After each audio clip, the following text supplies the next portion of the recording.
Pai, nós te agradecemos, Senhor, porque estamos aqui, porque o Senhor nos deu saúde, nos deu sustento, nos deu livramento, ó Pai, nós podemos estar aqui. Podemos estar aqui como corpo, como família, Senhor, para render adoração, para te entregar o nosso louvor, ó Deus, também para ouvir a Tua palavra. Obrigada, Senhor, porque a Sua misericórdia se renova sobre as nossas vidas. Obrigada pelas incontáveis bênçãos que o Senhor derrama sobre nós, mas mesmo que nós não merecemos, Senhor. Nos ajude, Senhor, a ter um coração aberto, Pai, entendendo o quão o Senhor tem sido bom para nós. Faz nas nossas vidas essa manhã que nada atrapalhe porque a gente escute a Tua palavra, Senhor. O Senhor ministra em nosso coração. Essa oração que fazemos em nome de Jesus. Amém. Amém. Irmãos, vamos abrir em Lamentações, capítulo 3.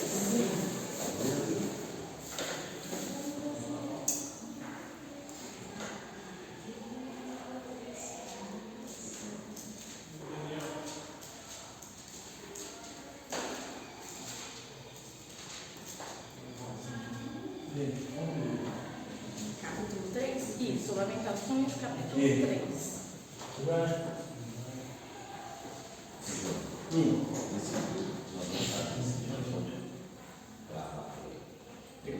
Todos encontraram? Nós leremos o versículo 21. Lamentações, capítulo 3, versículo 21. Que diz assim: quero trazer à memória o que me pode dar esperança. Irmãos, esse é um versículo muito conhecido. Acredito que os irmãos já tenham lido. E o contexto aqui, que a gente lê todo esse capítulo, o povo está passando, o povo de Deus, né, está passando por uma situação difícil por causa do pecado.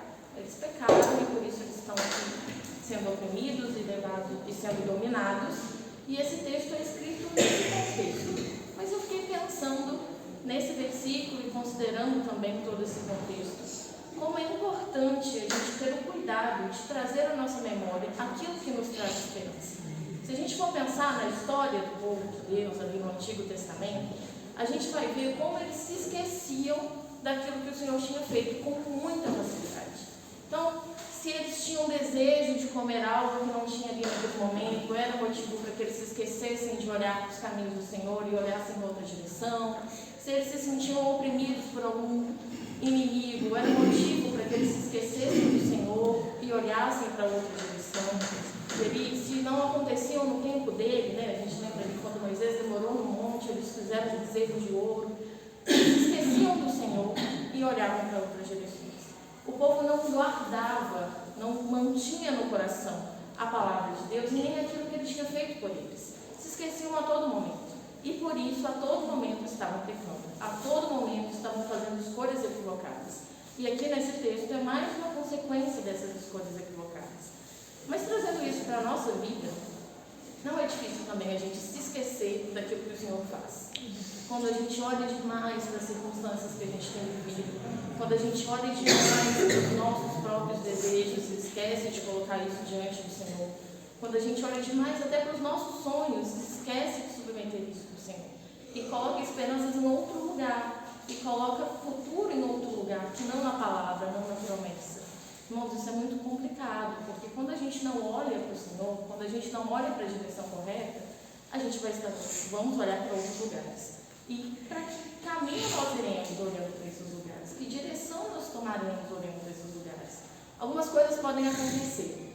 Ou a gente pode desanimar por achar que está difícil demais, ou a gente pode achar que não precisa de Senhor, porque já temos tudo que precisamos, e olhar por essas coisas e buscar esperança em outras coisas podem fazer com que nossos pés errem. E aqui nesse texto, eu aconselho os irmãos depois fazerem a leitura completa desse capítulo, a gente vai ver as consequências disso.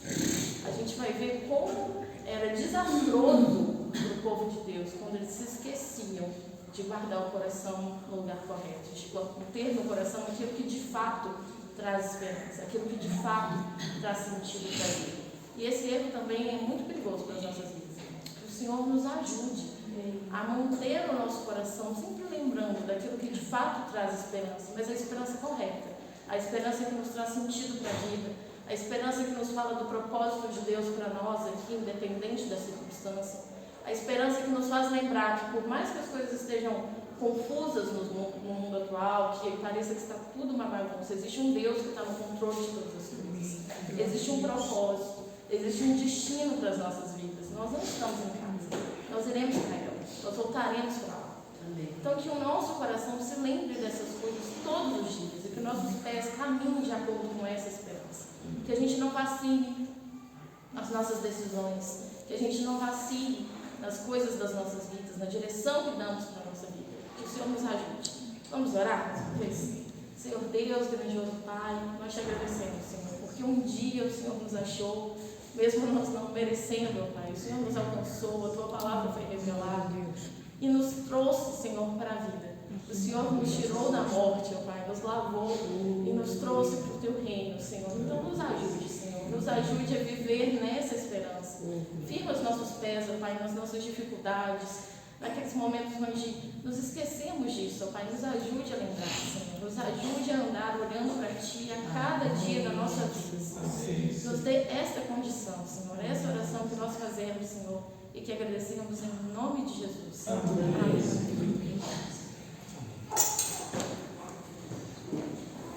Bom, gente, bom dia. Falei, deixa eu dar. Tá bom. Eu sei que você está nervoso.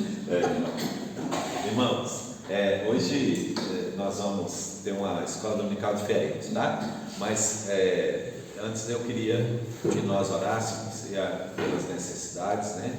E nós temos algumas pessoas que querem fazer alguns pedidos para a gente orar, né? E eu queria apresentar um motivo de gratidão, né? A gente agradecer a Deus.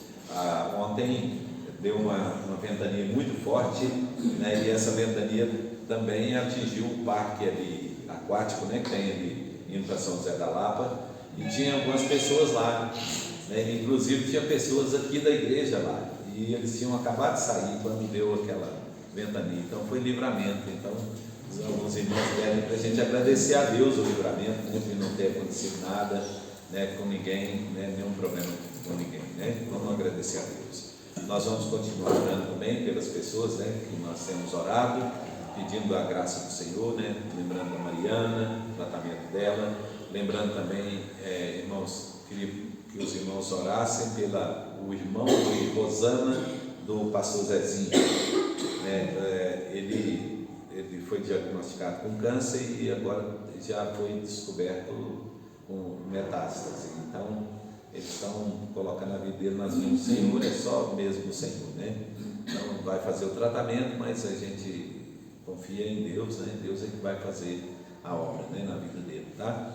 Tem mais algum pedido, irmãos? Pelo meu lado, são 3 famílias que estavam com problema em família, na luta ali, o inimigo ele assusta. Então aquele pensa, destruir a família, destrói tudo. Então são, assim, eu não vou nem citar, não, se eu conheço, são 3 famílias, fora também tem uma família de Valência, que está assim, a família fica aquele negócio que a pessoa viu, mas não tem que pedir a Deus para fazer o melhor para a pessoa, porque fica a pessoa sofrendo e a família sofrendo também.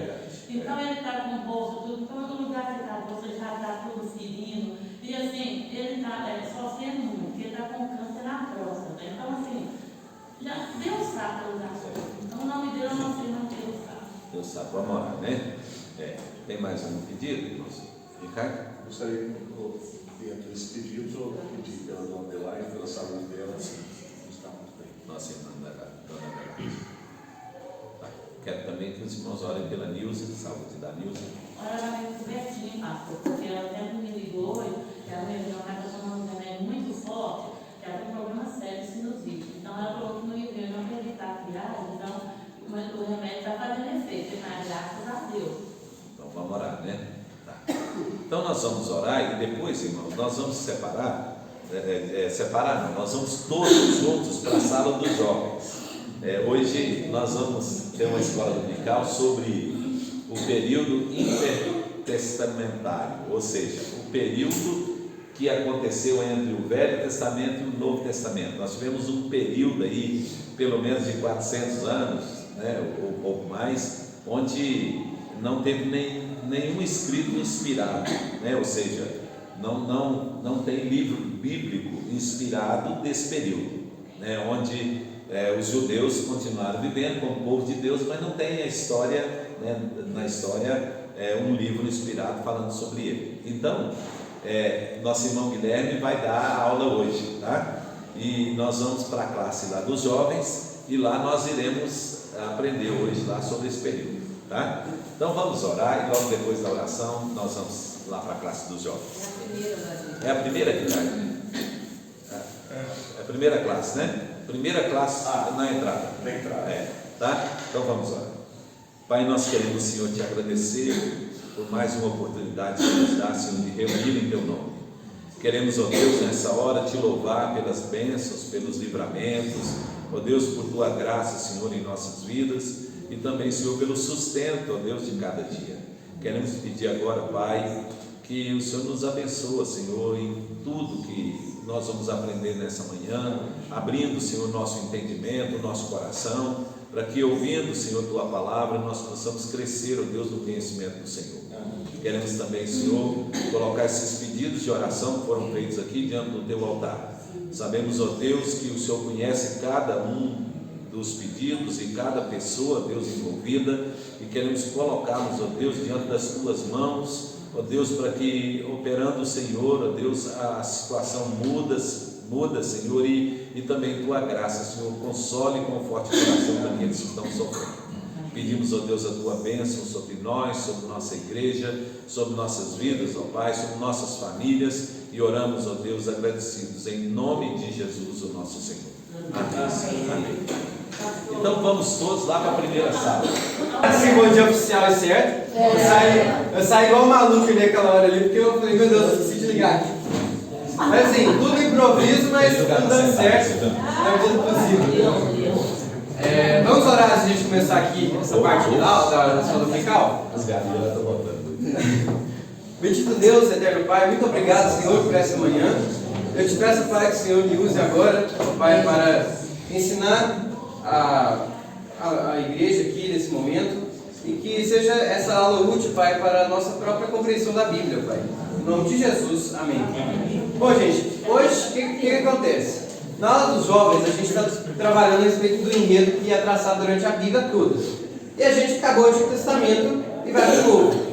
E aí eu quis trazer essa aula, que é uma coisa que não é muito tratada normalmente, que é sobre a página em branco da Bíblia, né? Já viu? Você acabou o Antigo Testamento, aí passa uma página em branco, ok, Mateus. E aí o cenário muda completamente, do nada, né? Você estava lá nos profetas, aquela coisa, né? Exílio, e aí de repente você tem lá romanos, fariseus, saduceus e Jesus, aquela coisa toda. Você percebe, ok, isso aqui está muito diferente do que eu estava vendo antes. E a gente sabe que essa página em branco dura quanto tempo entre o Antigo e o Novo Testamento? Alguém sabe? O pastor falou ali então de 400 e poucos anos. Mais ou menos 400 anos. Isso tudo. Eu queria tratar hoje sobre o que acontece nesse espaço de tempo. Tratando como é que surgem alguns grupos ali que a gente vê na Bíblia, o porquê das coisas e como que isso vai até ajudar a gente a entender a Bíblia. E até mesmo o Evangelho. Sabe por quê? Alguém abre para mim Gálatas 4:4. Pode passar aí. Gálatas, para a gente começar com a Bíblia, né? Já que é a escola da Bíblia. Gálatas, capítulo 4, versículo 4. Aí se alguém tiver alguma dúvida, pode falar, levantar a mão para perguntar, falar, Guilherme, fala mais devagar, por favor. Fique à vontade. Gálatas 4:4, quem achar ali para mim. Todavia, quando chegou a plenitude dos tempos, Deus enviou seu Filho, nascido de mulher, nascido também debaixo da autoridade da lei. Tá. Quando veio então a plenitude do tempo, dos tempos, veio Jesus. Ou seja, a própria Bíblia, né, o apóstolo Paulo, está tratando esse momento aqui que Jesus chega na história como plenitude dos tempos. Por que ele usa essa expressão? A gente vai ver que tem um sentido aí. Isso significa para a gente atentar que o momento histórico, ali, o contexto que Jesus chega, vai ser importante não só para entender o Novo Testamento, mas para entender o próprio Evangelho. Qual que é assim, o significado, a importância de Jesus ter chegado naquele momento da história? A gente vai ver que tem um significado muito importante para a história do povo de Israel. Tá? Vamos lá. O que acontece assim, nesse período maior entre o Antigo e o Novo Testamento? Eu dividi em 4 partes diferentes, que não é a divisão mais comum aqui é feita, Porque a gente vai ver que o povo de Israel, durante esses tempos aqui, eles vão passar por 4 períodos diferentes, sobre 4 domínios diferentes. O primeiro que a gente vai ver vai ser o domínio persa, que a gente vê no final do Antigo Testamento, na verdade já. O segundo é o domínio macedônico, né, com Alexandre o Grande, esse já a Bíblia acabou. Depois, sobre a dinastia dos Asmoneus, eu vou falar sobre o que é isso depois. E como é que surgem esses grupos que a gente vê na Bíblia, os fariseus, saduceus, zelotes, né? E sobre o domínio romano, tá bom? Que é esse último período. Vamos lá. Sobre o domínio persa, primeiramente. Pode passar mais um? O que acontece? Vamos falar aqui, antes da gente ir para depois do Antigo Testamento, sobre o Antigo Testamento ainda. O que acontece no fim? Pode passar um? Está querendo anotar tudo? A gente vai ver, né, que na porção final ali do Antigo Testamento, se a gente for traçar cronologicamente, a gente vai ter o povo judeu, né, o povo de Judá, enfrentando o exílio babilônico. O final do segundo rei já nos conta isso. Nabucodonosor vai vir invadir, né, Judá, vai cercar e sitiar, dominar, destruir Jerusalém, e ele vai pegar uma porção, alguns milhares de judeus, e levar escravo para a Babilônia. Alguém lembra alguém que é da Bíblia que foi levado escravo para a Babilônia? Daniel, isso mesmo. Isso acontece no ano 609 a.C. Essa invasão é tudo documentado na história também, não só na Bíblia. O que acontece? Esse aqui é o domínio do Império Babilônico. O que vai acontecer? O último rei babilônico a estar no poder é Belsazar. Alguém lembra quem é esse Belsazar na história da Bíblia? É o que escreve Isso. Passa aí na parede. Ó, alguém é para mim Daniel capítulo 5.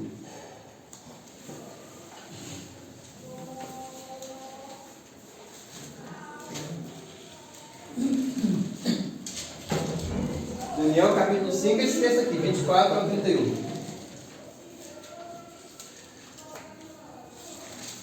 Posso perder a hora.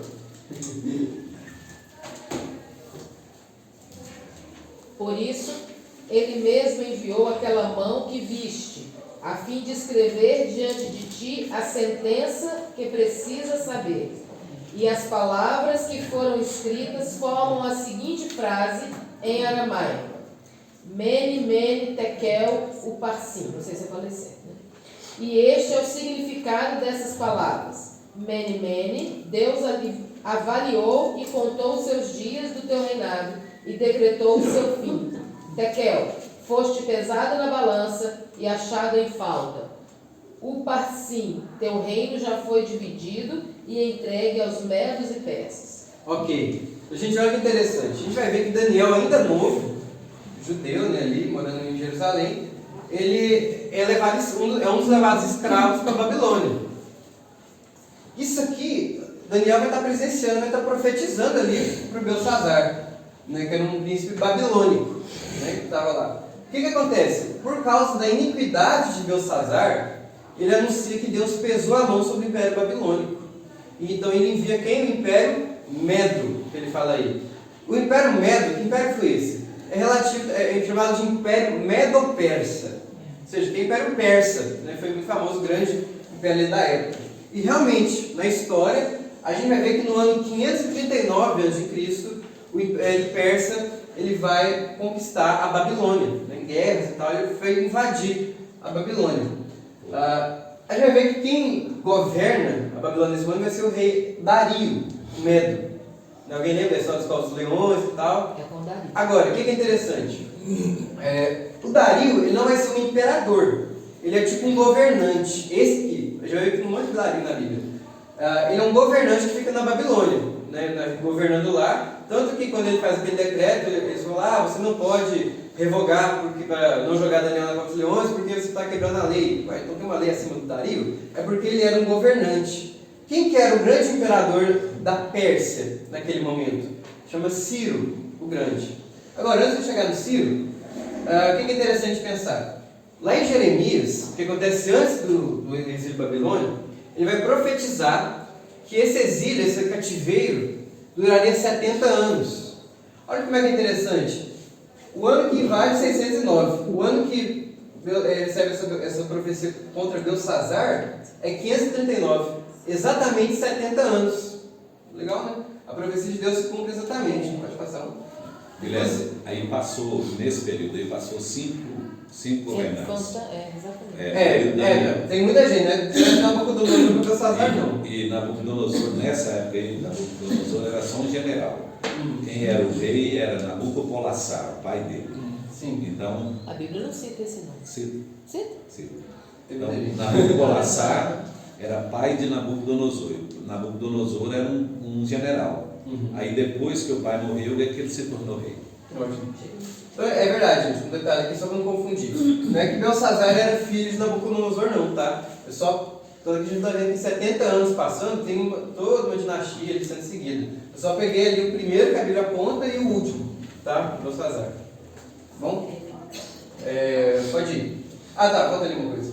Só uma coisa interessante que em Daniel, eu vou falar assim, no primeiro rei, ano de Dario, eu fui lá, consultei as escrituras e vi, né, pelo profeta Jeremias, que era chegado o tempo, né, de cumprir, acabar o exílio babilônico. Deu 70 anos, realmente, a data bate certinha. Mas aí acabou o exílio babilônico, começa os medos e persas, ou seja, eles não voltam para casa, eles não estão. Vamos ver o que acontece. Vai voltar com essa. Vai voltar. É um período de Ciro. Qual é o primeiro ano de Dario? É o mesmo que o primeiro ano de Ciro. Grande. Vamos lá, próximo. Tá aí, né, o desenho essa pintura aí de retrato dele. Isso aqui é o Império Persa. Império Persa, vocês veem assim, dominou o mundo, né, da época ali. Israel, não se esqueça aqui, ó, você tem a África, o Egito, tá aqui, ó. Israel é essa porçãozinha aqui. Dominou, tá lá ainda, né, sob o comando. Pode passar. Se você abrir, então, em Esdras, capítulo 1, versículo 1, vai dizer o seguinte, que no primeiro ano de Ciro, ele emitiu um decreto que permite que os judeus voltem para Jerusalém. Ou seja, aquela grande porção, né, de milhares de judeus que haviam sido levados em cativeiro, vai poder voltar. Como que eles voltam? O rei Ciro, né, que sim, é o imperador maior ali, Ciro Grande, histórica, ele vai permitir que quem quiser volte. Quando que vai acontecer isso? No 535 a.C. Como que vai acontecer isso? Primeiro com Zorobabel, certo? Ele vai encarregar Zorobabel de ser um governante ali na terra de Israel e o Jesua como sumo sacerdote, certo? A gente vê isso nos 7 primeiros capítulos de Esdras. Está acontecendo isso aqui, tá? Beleza, pode ir. Aliás, interessante que Isaías proferiu, né, ele profetizou que seria Ciro quem daria liberdade para o povo de Israel. Agora, como foi comentado, é uma liberdade, gente, mas não é liberdade completa, independente, não. Eles ainda eram, como nação, subordinados à Pérsia, ao Império Persa, ou seja, eles precisavam obedecer, pagar impostos, pagar tributos. Tanto que qualquer decisão governamental que fosse partir em Israel precisava do aval da Pérsia. Tanto que, a gente vai ver, passa para o próximo aí. Depois do Ciro, aí é outro Dario I grande. O que acontece? Que está durante a profecia de Ageu, ali, aquele período ali. O que acontece? Os povos inimigos vão fazer um embargo contra a construção do templo, né, que eles estavam lá fazendo. E aí eles fazem um clamor e Dario, ele vai lá nos arquivos de Ciro, percebe que Ciro aprovou tudo para os judeus reconstruírem um templo, e Esdras transcreve a carta que ele envia lá para permitir de novo que eles continuem a construção do templo. Né? Estão lá em Esdras capítulo 5 e 6. Depois dele é o Xerxes ou o Rodrigo Santoro. É verdade. Eu falar sobre... Eu estou passando a árvore aqui, como está na Bíblia, não é foco muito não. Você pode colar um aí? Na verdade ele não era bem assim, esse alto relevo mostra que ele era um pouco mais sério. Então só fazer um desenho mais moderno dele, pode passar aí. Então que eu gosto de um jogo de videogame.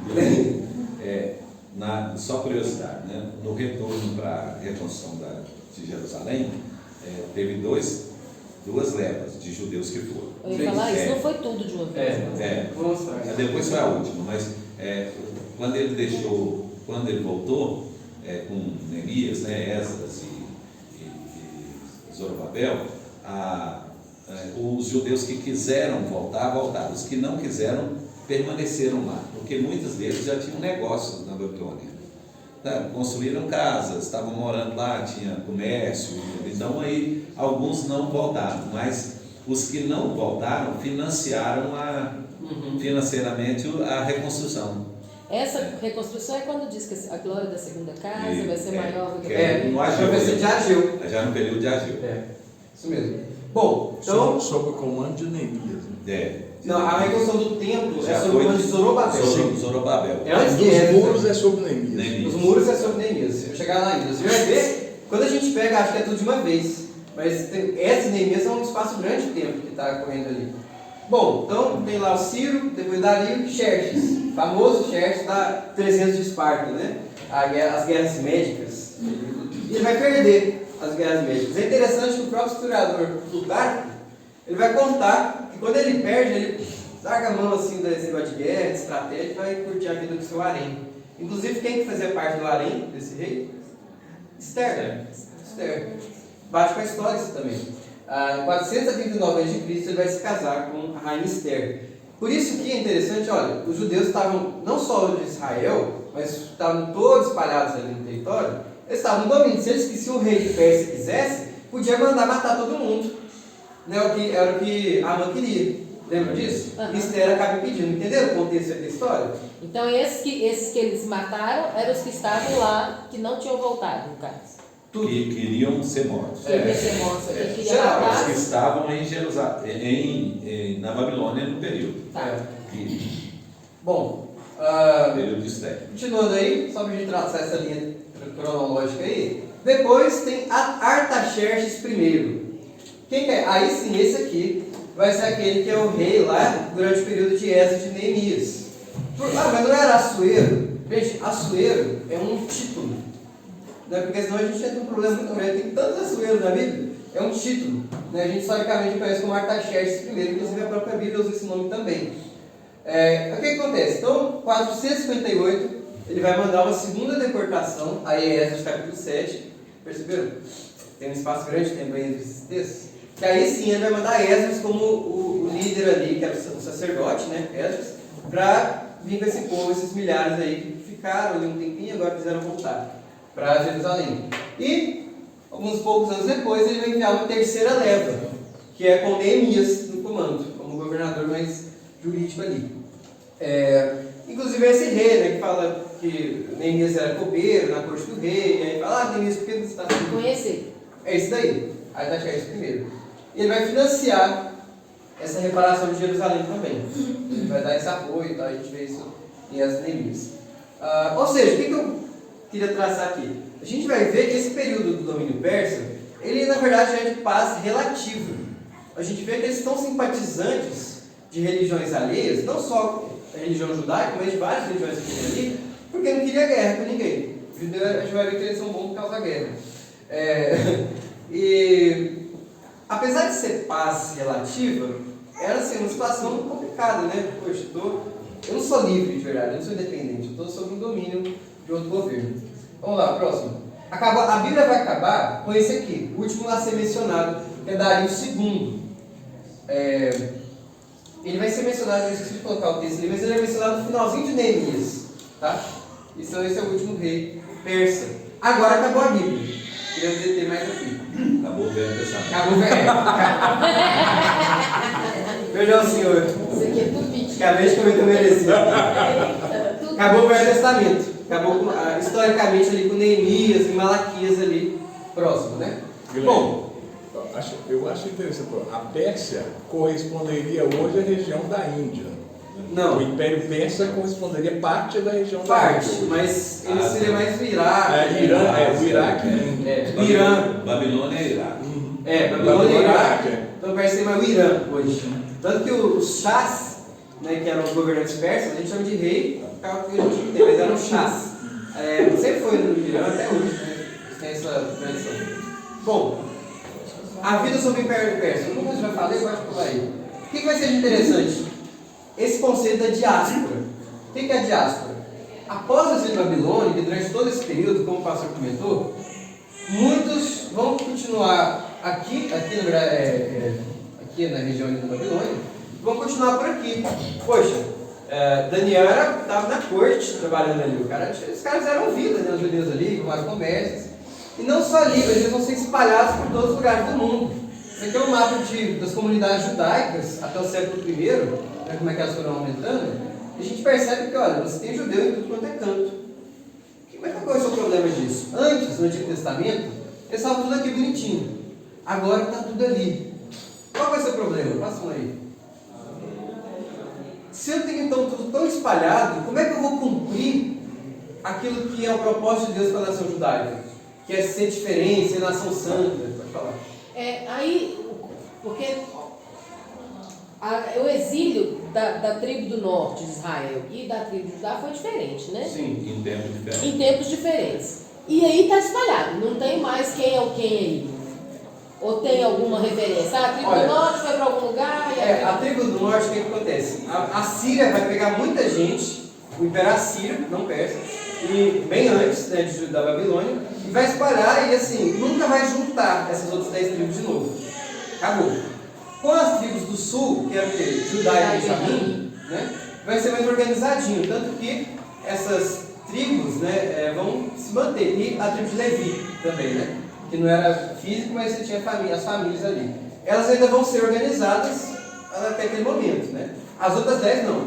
Espalhou, bagunçou. E o que acontece? Judá é essa parte mais do sul de Israel. A parte mais do norte, né, que era as 10 tribos, vai virar uma misturaiada, uma bagunça, assim, porque vai vir outros povos juntar ali, vai virar uma miscigenação e vão virar os samaritanos. Por isso vai ter essa rixa entre os judeus e os samaritanos, que a gente vê no Novo Então, Testamento. samaritano era gente pra caramba. Era miscigenado. E, inclusive, mais para frente aqui, que é a região... diferentes nacionalidades. Só que também os samaritanos ficaram no meio, né? Uhum. Judeus migraram para Galileia. Sim. Então, das tribos do sul. Então ficou no norte Galileia e embaixo Judeia. Isso. E eu no meio só que eram os samaritanos. Porque a Galileia vai ser chamada de Galileia dos gentios. Porque tem uma mistura de judeus, muitos judeus lá, mas também tem muitos gentios. Vamos lá. O que vai ser interessante? Então, como é que eu posso ser judeu nesse mundo todo espalhado? Eles vão atinar alguma coisa. Olha, eu preciso de dar um jeito, de manter uma tradição que auxilie na minha identidade judaica. Como é que vai ser isso? Por exemplo, essas sinagogas vão começar a ser construídas. Por que existiam as sinagogas? Eram igrejas, vou dizer assim, né? Espalhadas em vários lugares diferentes, que serviam para você chegar lá, tinha um líder de sinagoga, e ele vai ler a Torá. Porque, gente, toda aquela bagunça aconteceu por não obedecer a Torá, a lei de Deus, né? Pentateuco, especificamente, mas a lei no geral. Então eles vão começar a atinar assim, vai virar uma cultura de seguir a lei. E eles vão ficar muito atinando, olha, nós temos que seguir a lei, nós temos que seguir a lei. E essa lei vai ser propagada de várias formas. Então onde eles estavam, eles construíram uma sinagoga. Eles iam lá, reuniam nos sábados, liam a Torá, liam a lei, explicavam ela, e era isso. Onde tivessem 12 homens judeus, já dava para formar uma sinagoga. Exato.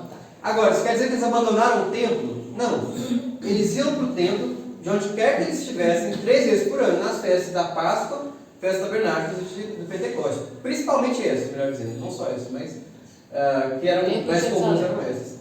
Vinham para Jerusalém. Um exemplo disso é no Pentecoste. Por que no Pentecoste, lá em Atos 2, né, quer dizer, tem aquelas pessoas de vários países? Porque eram judeus da diáspora que estavam indo para lá, porque era tradição. Entendeu? E ainda assim que não seja da forma, não sei se Deus queria ou que eles queriam, mas a gente já vê aí o início da expansão, né? Do Evangelho. A plenitude dos tempos. O tempo exato que Deus determinou para que o Evangelho existisse. É legal demais isso aí. Deus está no controle sempre. Está no controle do tempo da história. Vamos lá, próximo. Essa sinagoga de Cafarnaum. É uma das que tem mais bonitinhas assim, dessa época mantidas hoje. Jesus, inclusive, está por lá. Então a gente pode imaginar ali, interessante, né? O povo lá reunido, o povo ia ler, às vezes até Jesus ali, como um rabino, lendo e explicando a lei. Aliás, vamos para o próximo. Pode passar aí. Vai surgir uma figura interessante. Passa o 3 aí, que eu acho que pode passar. Tá. O que acontece? Eles vão dar muita atenção à lei. Inclusive, essa atenção à lei vai atinar para eles o seguinte: olha, é necessário manter uma tradição. E tanto uma tradição oral, né, de falar, que fica aprender, quanto escrita. Quem vão ser esse pessoal que escreve sobre a tradição? Os escribas. Pode passar, depois eu volto aqui ali. Os escribas. O primeiro escriba vai ser mencionado na Bíblia é o próprio Esdras, né, o sacerdote e tal. Mas quem vai ser essa tradição, esse grupo ali que a gente vai ver no Novo Testamento? Aqueles que se preocupavam em transmitir o texto do Antigo Testamento, e não só isso. Eles vão copiar tradições, ou seja, interpretações sobre a lei. Pode passar para o próximo aí? Uma bagunça. Alguém abriu em Mateus 23, 2 e o 5.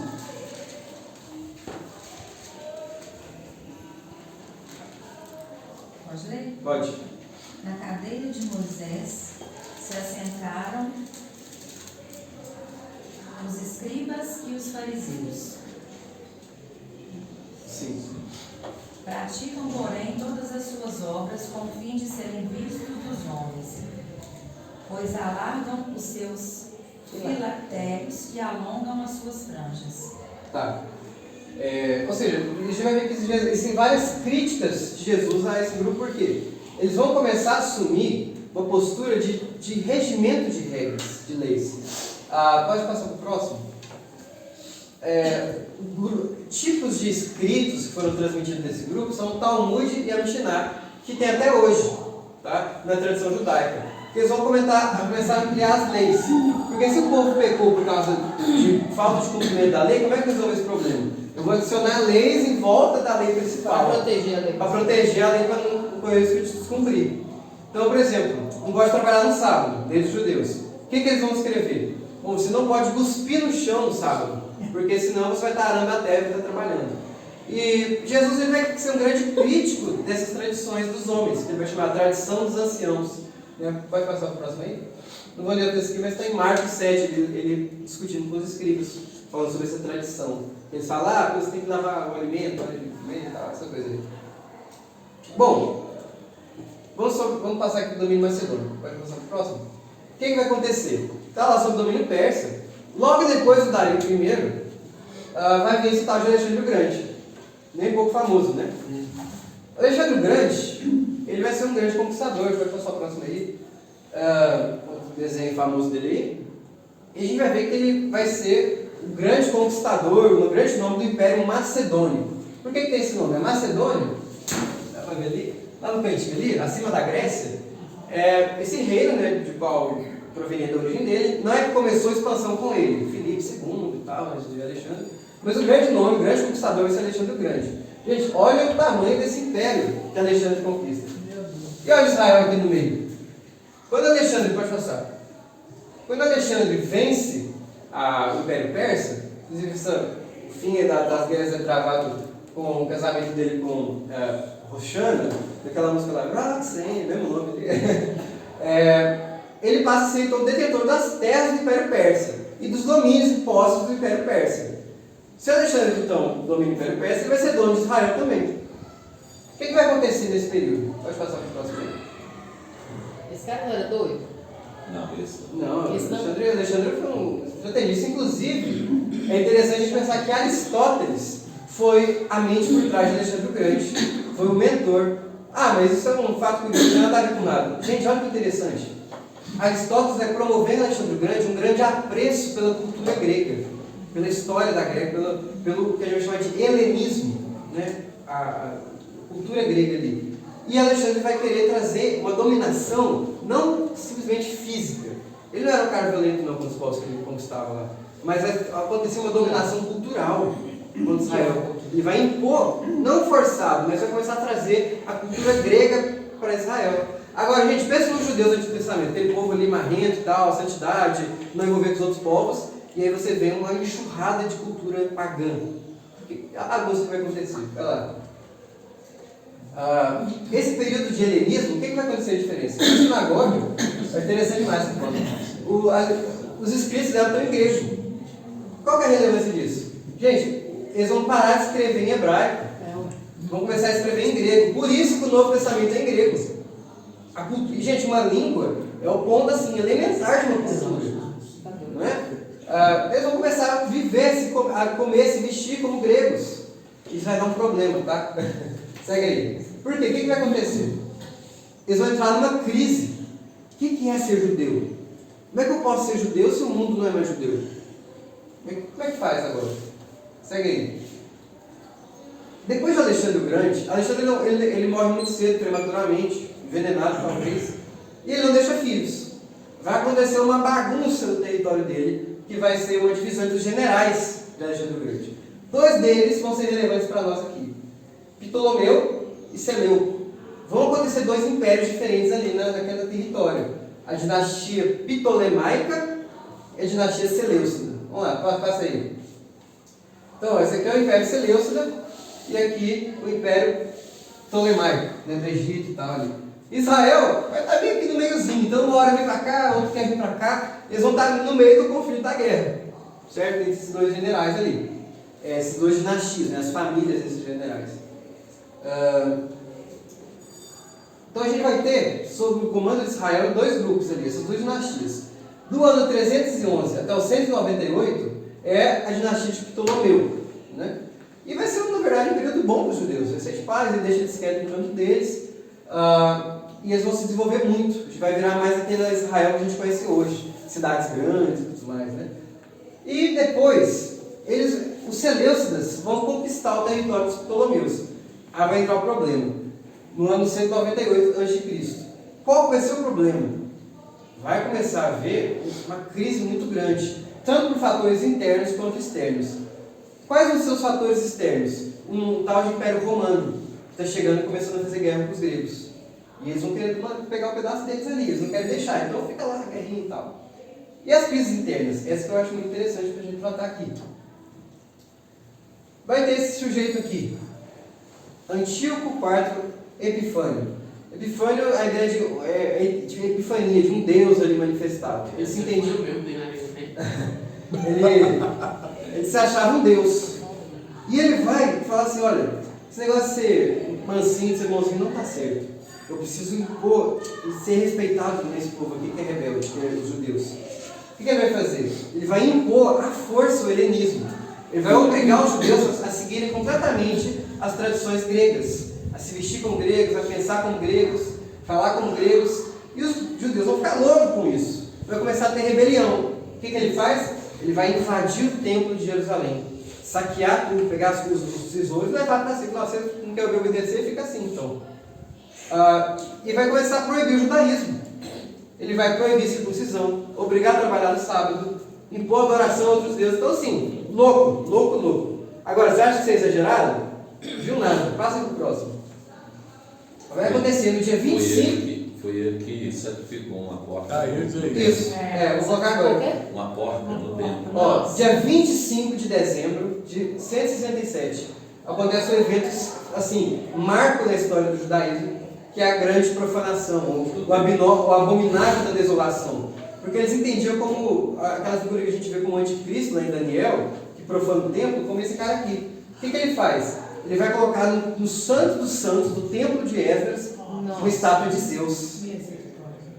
E outra, ele vai sacrificar um porco lá dentro. Passa para o próximo aí. Cara, a loucura disso, a blasfêmia disso, você pegar um porco e sacrificar no Santo dos Santos. Gente, imagina, não podia ser o resultado, vai acontecer uma guerra. Como vai ser feito isso? Estava anotando aqui com dó. Vai surgir essa figura aqui, Matatias ben Yoanna, filho de João, né? No ano 167, não deu para ver, mas o que ele vai fazer? Ele vai ver um cara ali sacrificando para um deus pagão nos templos e vai falar: cara, não está certo. Ele era o sumo sacerdote. Ele vai lá pegar a espada e matar esse cara. Vem um soldadinho grande lá e fala: o que é isso? E mata o cara também. Nisso dá um furdúncio, uma balbúrdia lá na época, e ele sai correndo com seus filhos para esconder no deserto. Desculpa, quem matou quem nessa história? Matatias, o sacerdote judeu, fiel. Ele era sumo sacerdote, Ele era sumo matou sacerdote. quem estava sacrificando. Ele matou um sacerdote pagão ali, que estava sacrificando outros deuses, pelo zelo. A Bíblia Católica. Nessa época, esse período aí mais para frente, vão começar a ser escritos os livros apócrifos. São livros gregos. Inclusive o famoso que é 1 Macabeus. Não ia pegar aqui, não vai dar tempo não. 1 Macabeus vai ser escrito depois, contando essa história aqui. Tá? É um livro histórico. Não é um livro sagrado, não é um livro palavra de Deus inspirado, mas vale a pena mencionar como um livro histórico. Tá? E o que acontece nessa história aqui? É Matatias que foge, que você falou. Isso, ele vai fugir para o deserto, Tá. com seus 5 filhos. Pode passar aí? E nisso ele vai virar o líder de uma rebelião dos judeus. Esse grupo do Matatias vão ser chamados de Macabeus. A revolta dos Macabeus. Isso, essa vai ser a revolta dos Macabeus, qual o livro fala. Por isso que os macabeus eram brigões, né? A palavra Macabeu é martelo, em hebraico. O que acontece? Um dos filhos de Matatias, que vai tomar a liderança do projeto aí, é Judas Macabeu. Tem até uma música do Handel, né? Coros com Judas Macabeus. Famosa. É isso aí, esse cara aqui. Ele vai ser o líder. E exatamente 3 anos depois da grande profanação, dia 25 de dezembro de 164, ele vai entrar no templo. Ele vai, ou seja, governou a rebelião, eles vão invadir o templo de Jerusalém, ele vai purificar o templo, ou seja, tirar as coisas idólatras e santificar, consagrar o templo de novo a Deus. Esse evento, no dia 25 de dezembro de 64, é o Hanukkah. Hanukkah é a festa da dedicação. Inclusive, passa aqui pro próximo. Está aqui esse momento na história, tá? Eles tomam ali Jerusalém de novo para si, e eles comemoram até hoje. Mas eu falo, que bonito, eu vou colocar candelabro, né, na minha igreja, né, colocar a menorá. Gente, isso aqui é coisa da antiga aliança, tá? Não esquece não. Mas os judeus têm esse símbolo até hoje. Então, lá, inclusive Jesus, pode passar aí. Jesus participa da festa da dedicação, né, João? O que acontece? Peraí. Eu estou vendo que ainda vai dar do Natal. É só uma coincidência ou tem alguma coisa? Não. Por que ele sacrificou no dia 25 de dezembro? É o solstício, né? É uma festa pagã, ele vai lá e faz uma festa pagã no templo. Dia 25 de dezembro, exatamente no dia para bater ali, eles comemoram. Então, pode ser, não estou falando que é necessariamente, mas pode ser que tenha uma influência, justamente porque o cristianismo veio do judaísmo, para uma festa de alegria, né? Tipo de vitória. Você comemorar o Natal, pode ser que tenha influência. Então uma festa pagã não pode comemorar mais o Natal. Gente, bobeira. Se Jesus comemora a festa da dedicação, que é dia 25 de dezembro, ali no calendário deles, por que ele gosta de comemorar o Natal? Tá? Mas pode ser que tenha uma relação sim. Mas assim, apesar da dedicação ser só em 167, vão se demorar 20 anos para os judeus serem realmente independentes dos gregos. Tá? Pode passar aí. Está aí um quadro famoso, o triunfo de Judas Macabeu. Agora, Judas Macabeu vai morrer em batalha e ele vai ser substituído por seu irmão, que vai morrer também, e depois substituído na governança, né, por outro irmão. Pode passar, vai ser Simão. E assim começa o período Asmoneu, que é esse governo dos Macabeus. Pode passar aí. Eu vi essa imagem aí, tinha até uns quadros, eu fui criado, né, em lares, lar católico e tudo, tinha uns quadros que tinham uma imagem, parecendo essa aí, não era? Essa aqui é meio famosa. Judas Macabeu, ele é guerreiro. Não, essa não, mas tem uma Bom, então olha aqui, isso aqui vai ser interessante, rapidinho. Matatias tem o filho Judas Macabeu, o irmão dele é o Simão Macabeu, ele assume o poder. Começa o grupo, a dinastia, né, uma monarquia restaurada em Israel, dos Asmoneus, certo? O filho dele é João Hircano. Eles eram descendentes da tribo de Levi. Então você tem agora levitas como reis. Não é um problema, tá, gente? Olha lá, próximo isso. Porque não era da tribo de Judá.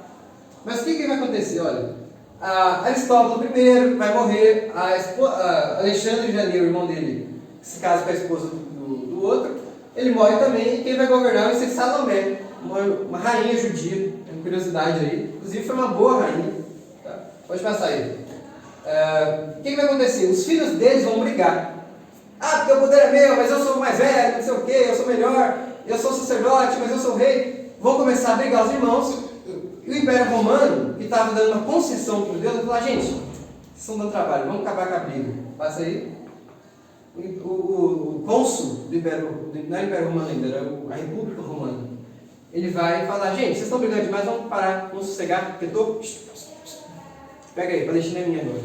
Vocês não estão dando jeito, eu vou governar aqui para vocês, porque senão vocês estão brigando, como é que faz? Eu quero tributo agora também. O Império Romano vai começar a mandar. Então, ou seja, o período das Asmoneu foi pequeno, foi menos de 100 anos de governo. Pode ir. O que acontece? Depois disso aqui, os governantes judeus vão ser fantoches do Império Romano, o último vai ser Antígono, que é filho desse aqui. O que vai acontecer? Eles vão, o Pompeu vai falar, olha, eu não quero mais as ordenanças, dão muito trabalho, eu vou colocar o meu próprio governante aqui na Palestina, Herodes o Grande. Tá? Vamos lá. Agora, nesse período, o que vai acontecer? A gente vai ver que logo depois assim, do Simão, o povo já vai começar, os próprios governantes asmoneus vão começar a ceder ao helenismo de novo. Então vai surgir um grupo que vai começar a questionar essa monarquia. Um grupo político, igual partido mesmo político, que são os fariseus. E os fariseus vão zelar pela pureza da tradição judaica. Então eles surgem assim, eles surgem com uma boa intenção. Não, nós temos que zelar pela pureza de Israel. Esse é o grupo dos fariseus. E eles vão ser chamados assim, eles vão ser considerados heróis do povo. Eles não eram mal vistos, não, porque eles eram o grupo que representava a intenção pura e verdadeira de Israel no Antigo Testamento ali, para conservar os caminhos de Deus, de Jeová. O que acontece? Os fariseus vão passar os tempos ali, esses 200 anos, e eles vão virar um grupo extremamente legalista. Vão se associar muito com esses escribas, né, que a gente vê durante o Evangelho. E, enfim, eu não vou ler. Acho que todo mundo já viu, né, as passagens dos fariseus. Vão ser oponentes de Jesus, certo? E Jesus justamente vai criticar essas tradições que eles mantêm, que eles zelam. Porque eles vão saem de uma intenção positiva, de pureza, sim, e parte para um purismo, um puritanismo falso, na verdade, né? Uma pureza falsa, que só via o exterior, sim, que é o que Jesus confronta. Isso mesmo. Então assim nascem os fariseus, esse grupo aí. Era um grupo por isso, ou seja, agora entenda, não é que todo mundo judeu era fariseu, não. Era um grupo grande, mas era um grupo, tipo, sei lá, tem o pessoal do PT aí, do negócio, o PSDB. Só para entender melhor, nesse período aí, a religião era o judaísmo. Aí existiam 3 seitas, né? Não sei se você vai tocar nelas. Era a seita dos fariseus, dos saduceus e dos zelotes, né? que estavam dentro do judaísmo. Sim. Eram ramificações do judaísmo. É até interessante de pensar, assim, não existia mais um judaísmo, eram judaísmos. Porque a gente vai ver que até a teologia deles vai mudar. Vou colocar isso agora. Vamos lá. O próximo grupo vão ser os saduceus. Os saduceus, eles vão ser aqueles que estão mais ligados ali com a parte legislativa e sacerdotal de Israel. Ou seja, lembrando, é um grupo político também. Mas eles estão mais ligados à questão do templo. Inclusive, eles se chamam assim saduceus, porque eles se entendem lá como uma parte da família de Levi, que é mencionada em Jeremias. E eles vão ser assim, muito mais favoráveis ao helenismo, muito mais favoráveis ao governo ali e tal, mais abertos, apesar de que nas leis são às vezes até mais rigorosos que os fariseus. É meio estranho isso.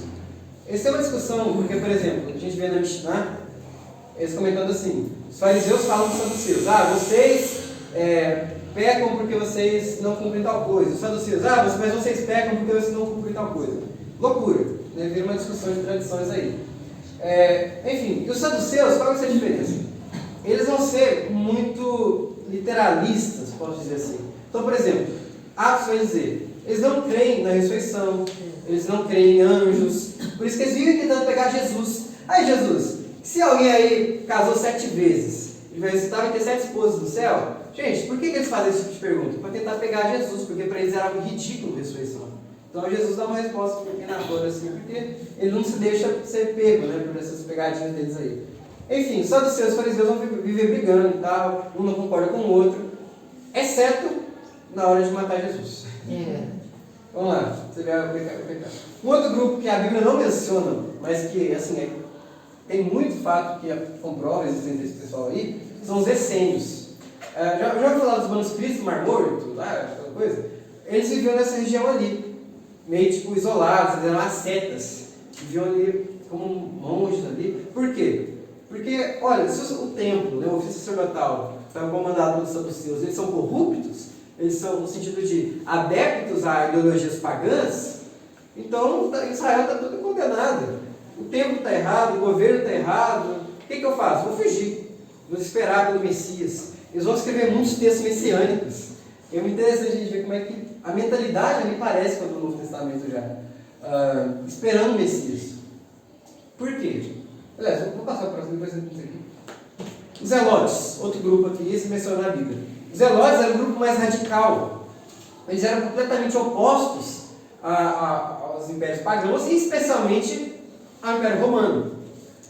Ao ponto de que eles vão chegar meios violentos, assim, para tentar evitar a disseminação de ideias erradas. Inclusive, um grupo dentro dos Zelotes, os Hassidim, eles vão ser, assim, alguém já viu Assassin's Creed? Tá tentando a parada ali? Eles, literalmente, os caras assim, encapuzados, que iam com facas assim, nos pulsos para matar líderes políticos, assim, coisa de filme mesmo. Agora, olha que interessante. O Zelote é chamado para ser discípulo. Simão, Zelote. Ao mesmo tempo, um publicano, um cara que era a favor do Império Romano, é chamado para ser discípulo. Outro, eles eram inimigos, esse cara queria matar o outro queria matar o outro. Mas em Cristo não existe mais divisão, gente. Não existe divisão política que está já acima do Senhorio de Jesus Cristo. Então qualquer divisão que ocorre por política dentro da igreja, você está colocando a política acima de Cristo. Inversão de papéis. Tá? Vamos lá. Qual que é o... Vou parar aqui. O problema é... Você tem aqui então, beleza, conquistamos de novo os gregos, agora somos livres. Aí você tem uma monarquia corrupta. Mas agora o templo está rededicado. Aí você tem um sacerdócio corrupto. O povo vai ficar frustrado, ainda mais porque o Império Romano, quando eles conquistam ali, eles são bonzinhos não. Eles vão ser o pior dominador sobre Israel. São violentos, eles são duros, eles são brutos, eles impõem as coisas aos judeus. Tributos, impostos muito altos. Os judeus odeiam, eles têm muita raiva do Império Romano. O povo comum tem muita raiva. Como é que faz? Existe ali no meio do povo uma expectativa, uma ânsia messiânica que começa a nascer.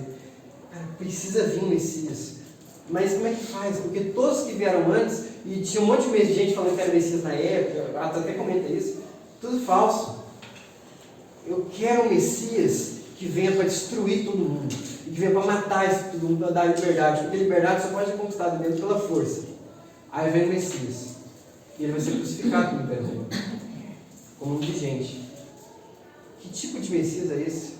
É uma quebra de expectativa completa, por isso que Paulo vai dizer que o Cristo crucificado, ou seja, o Messias crucificado, é escândalo para os judeus e loucura para os gregos. Esse escândalo, por quê? Como é que pode se falar que o cara que estou esperando para trazer liberdade, o governo aqui, ele é um filho de carpinteiro, pobre, que fala que o reino de Deus é entre nós, que ele não se vê, é espiritual. Não é isso que eu queria, não. Bom, passa aí só para a gente passar rapidinho. Vai passando muito rápido. Bom, o Pompeu, como eu comentei, vai começar a mandar tudo, vai passando. Marco Antônio, cônsul também, que famoso, ele vai impor esse tal de Herodes aí para ser governador da Palestina. E Herodes, ele não era nem judeu, ele era idumeu, ou seja, da Edom, antiga Edom, que Israel conquistou lá e tal.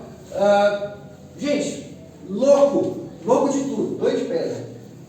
Um tirano assim, faz jus ao nome. Ditador mesmo, violento, inclusive, que ele manda matar aquele bebê simplesmente porque falou que estava nascendo outro rei no lugar dele.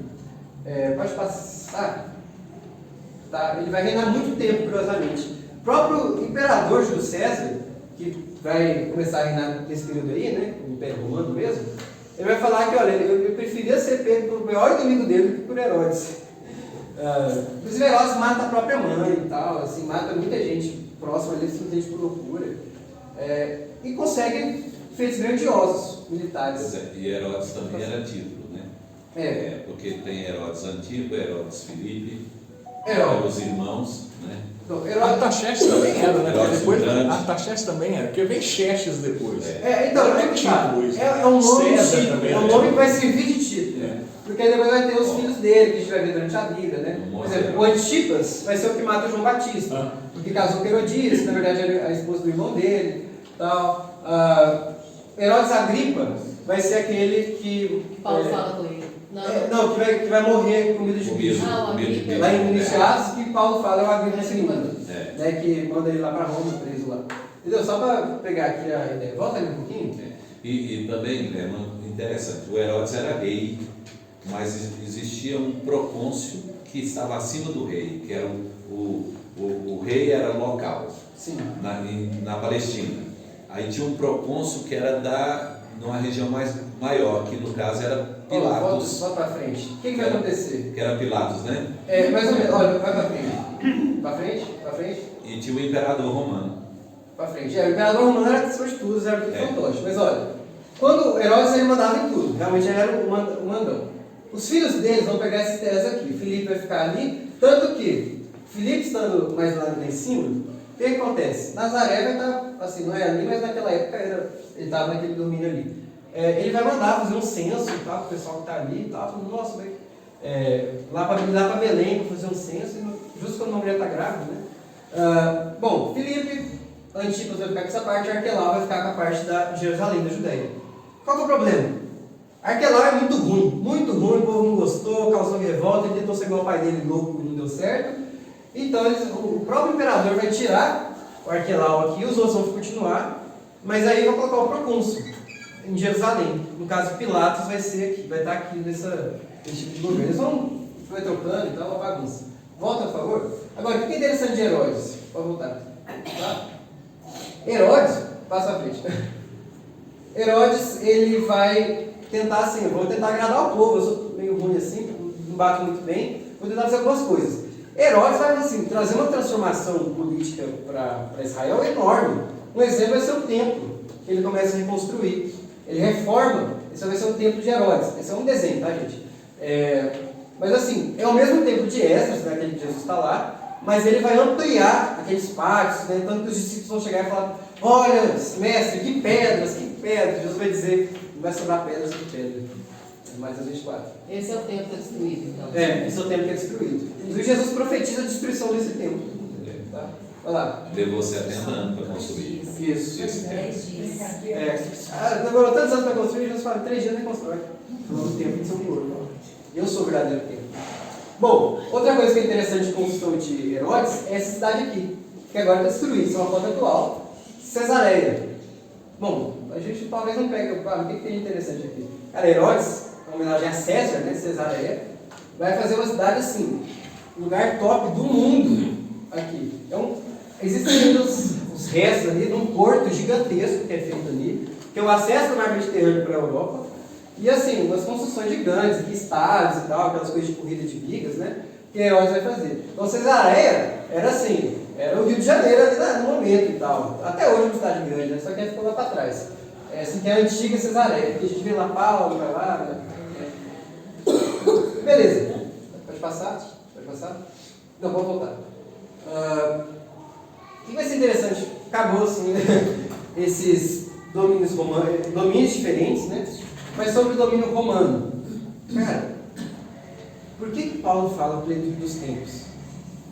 Tudo coincidiu naquele momento para a vida do Evangelho. Era uma cultura universal, cultura grega.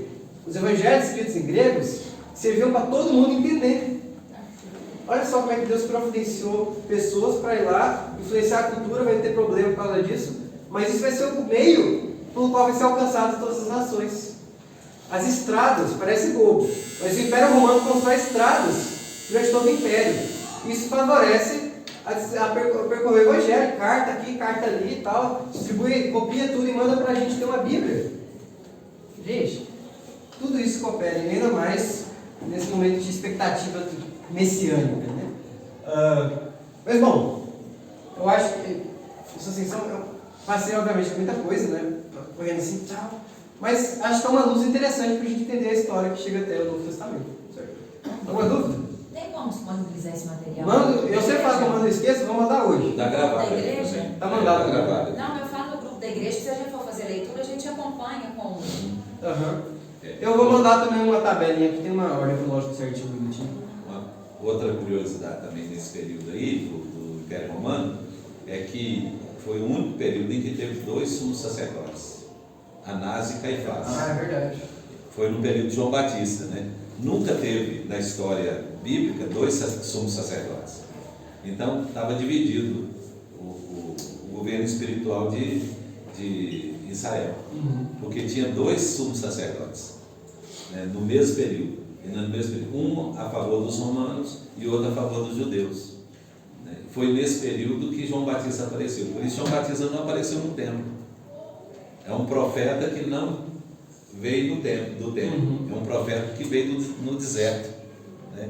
Porque o templo estava corrompido, né? A religião estava corrompida. Porque tinha Mas os dois atuavam dentro do templo? Os dois atuavam no templo. Porque era o governador, não colocava, mas você tinha o Sinédrio também, então é um problema. O Sinédrio, inclusive, né, que é aquele que julga, o governo que julga Jesus, está sempre, assim, uma marionete romana, mas judeus mesmo que mandavam ali. Os saduceus que mandavam no Sinédrio também, que são os saduceus que condenam Jesus à morte. Sim. Esses personagens dos livros apócrifos, eles foram da época intertestamentária? Sim. Todos os livros apócrifos são do período intertestamentário. Gente, nunca foram considerados como palavra de Deus igual os escritos hebraicos. Na Idade Média, a Igreja Católica vai pegar tudo junto e falar, quer saber, já que os protestantes falam uma coisa, eu vou falar que é outra. Coloca dentro da Bíblia. Nunca foi considerado nem pelos judeus, nem por ninguém. Mas por birra, a Igreja Católica coloca dentro da Bíblia. Tá? É verdade mesmo. Porque se for excluído das Escrituras, eles certamente prejudicavam, foram excluídos porque não se fala nada deles, né?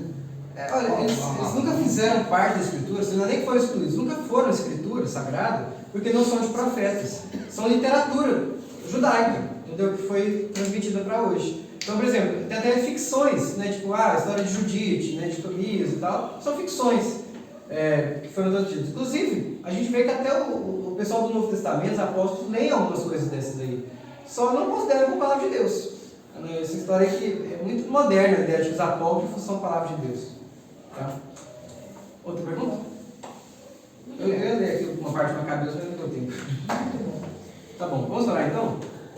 Aí eu passo para o pastor se quiser dar uma dúvida. Senhor, muito obrigado, Pai, por nos permitir aprender mais sobre a Tua palavra agora, Pai, nesse momento, sobre a história, reconhecendo, Pai, que o Senhor é o Senhor de toda a história, o Senhor que conduz todos os movimentos, todas as guerras, todos os conflitos, e o Senhor há de pôr fim a toda maldade, toda pecaminosidade humana, em Jesus Cristo, que é aquele que é o verdadeiro e fiel sumo sacerdote, aquele que é o verdadeiro e fiel rei sobre todos os povos de Deus. Obrigado, Pai, por nos mostrar que em meio a uma humanidade caída e pecadora, o Senhor nos concede salvação em Jesus, que foi manifestado na plenitude do tempo, nascido de uma virgem, para reinar sobre as nossas vidas. Em nome de Jesus. Amém. A gente queria só dar um aviso, que dia 8 de setembro agora, sexta-feira, é a segunda sexta-feira do mês. Então, o nosso culto da família seria agora, né? Na segunda sexta-feira do mês. Como é dia 8, dia 7 de setembro e 7 e 8, então vai ficar um período em que provavelmente muita gente vai viajar, né? Então vai ser, quinta-feira vai ser dia 7, e aí dia 8 seria o culto. Então, eu conversei com o pastor Zezinho, e ele tem disponível dia 15.